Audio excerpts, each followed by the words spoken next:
اعوذ باللہ من الشیطان الرجیم، بسم اللہ الرحمن الرحیم۔ رب اشرح لی صدری ویسر لی امری واحلل عقدۃ من لسانی یفقہوا قولی۔ ریاض-الصالحین، دوسرا حصہ، احادیث-ے-نبوی صلی اللہ علیہ وسلم۔ حضرت معاویہ رضی اللہ تعالیٰ عنہ سے روایت ہے کہ میں نے رسول کریم صلی اللہ علیہ وسلم کو فرماتے ہوئے سنا، اگر تو مسلمان کے عیبوں کی تلاش میں رہے گا تو ان کے اندر بگاڑ پیدا کرے گا، یا قریب ہے کہ تو ان کے اندر فساد پیدا کر دے۔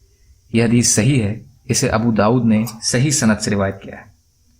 فائدہ: جب ایک شخص دوسرے کے عیبوں کی تلاش میں اور ان کی کمزوریوں کا پیچھا کرنے میں لگا رہے گا تو پھر دوسرے لوگ بھی اس کے بارے میں یہی انداز کریں گے۔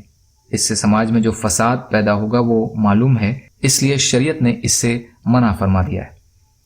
حضرت ابن مسعود رضی اللہ تعالیٰ عنہ روایت فرماتے ہیں کہ ان کے پاس ایک آدمی لایا گیا اور اس کے بارے میں کہا گیا کہ یہ فلاں آدمی ہے جس کی داڑھی سے شراب کے قطرے گر رہے ہیں، تو آپ نے فرمایا ہمیں ٹوہ لگا کر عیب تلاش کرنے سے منع کیا گیا ہے، البتہ اگر کوئی کمزوری ہمارے سامنے آئے گی تو ہم اس پر اس کی گرفت کریں گے۔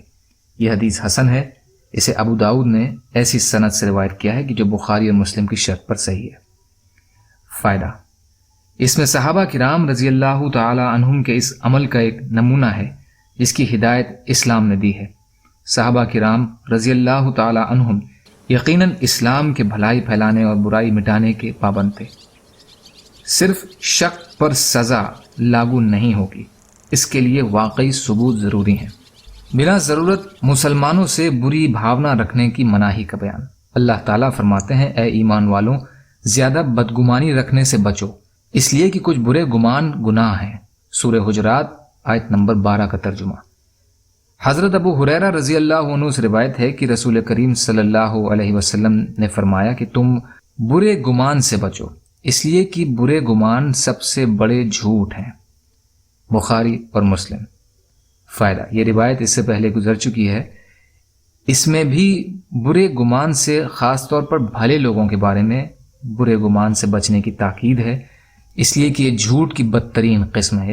اس کے علاوہ شرعی احکام اور سزائیں یقین پر لاگو ہوتی ہیں، صرف سوچ اور خیالات پر نہیں۔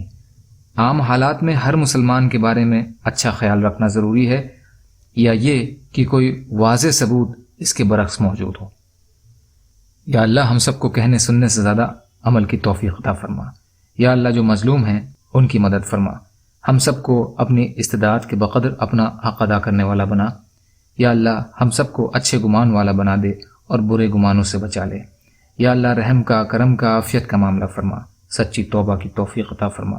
جو بیمار ہیں انہیں شفاء کلی عطا فرما، جو پریشان حال ہیں ان کی پریشانیوں کو دور کر دے، جو قرض میں ہیں یا اللہ ان کے قرضوں کو ادا کروا دے۔ یا اللہ آپ جیسا بہتر سمجھیں ویسے ہماری حفاظت فرمائیں۔ اللہم انا نجعلک فی نحورہم ونعوذ بک من شرورہم برحمتک یا ارحم الراحمین۔ لا الہ الا اللہ محمد رسول اللہ۔ والسلام علیکم۔